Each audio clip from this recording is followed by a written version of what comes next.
They call it the Forgotten War. In 3 years it killed as many as 3 million people, most of them civilians, and brought the world to the edge of another world war. And yet, here is the strangest thing about it. It has no ending. The fighting stopped in 1953. The war never did. To this day, no peace has ever been signed. This is the story of the year the whole of Korea changed hands. Not once, but 4 times. It begins with a line. In August 1945, as the Second World War ended, Korea, one nation for over 1,000 years. Until then, a Japanese colony was suddenly without a ruler. In Washington, late at night, 2 young American officers were given 30 minutes to divide it. They looked at a map and chose a line of latitude that cut the country roughly in half. The 38th parallel. The Soviets would take the Japanese surrender to the north of it, the Americans to the south. It was meant to be temporary. Instead, it hardened into a border, and by 1948 there were 2 Koreas. A communist north under Kim Il-sung, and an anti-communist south under Syngman Rhee. Each claimed the whole, each waited for the other to fall. At dawn on the 25th of June 1950, the North struck first. Behind a wall of Soviet-built tanks, the North Korean army poured across the parallel, and the lightly armed South had nothing that could stop it. Within 3 days, the capital Seoul had fallen. The United States took the war to the new United Nations, and, by a stroke of luck, found the door open.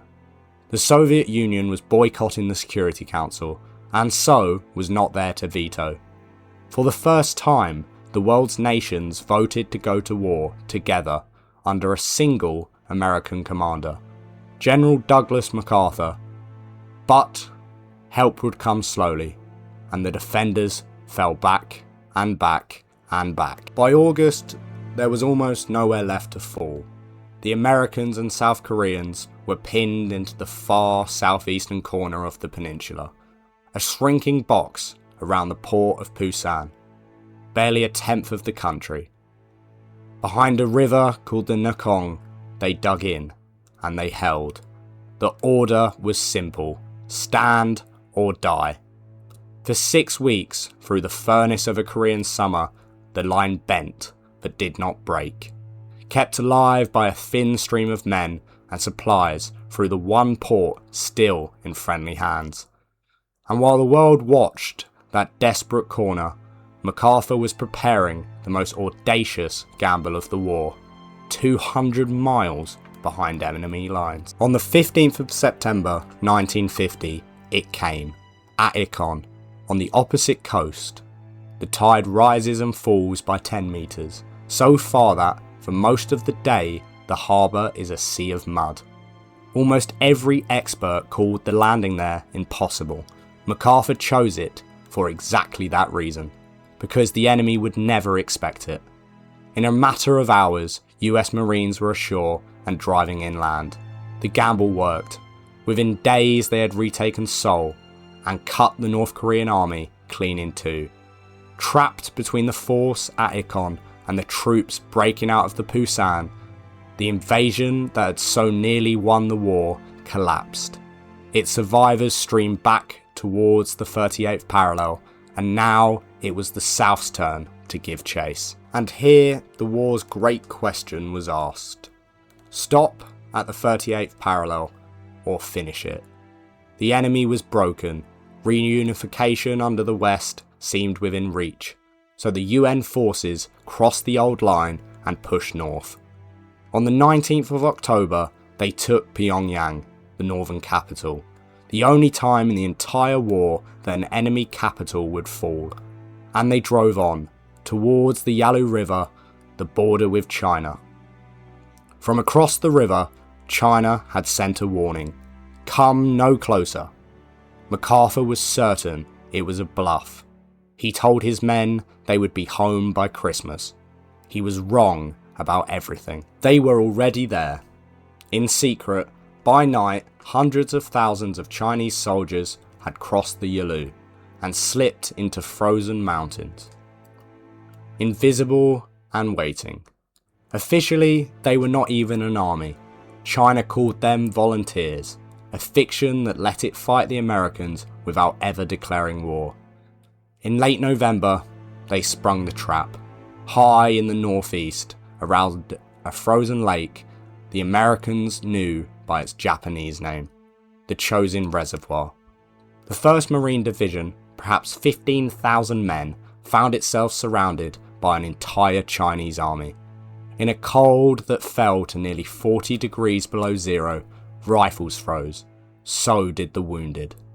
And then the Marines did something extraordinary. They fought their way out, 70 miles down through the mountain passes, carrying their dead and their guns with them. Encircled on every side, the only way out was forwards. As their General Oliver Smith reportedly put it, "We are not retreating, we are merely advancing in another direction." They reached the sea at the point of Hungnam, and there the Navy lifted out the entire force and almost 100,000 Korean civilians who refused to be left behind. It was a deliverance, but it was also a defeat.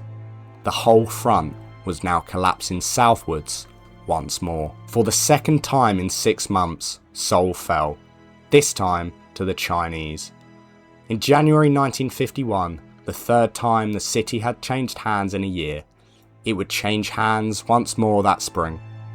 But the communist advance had outrun its own supplies, and a new American commander, General Matthew Ridgway, turned and ground it slowly back.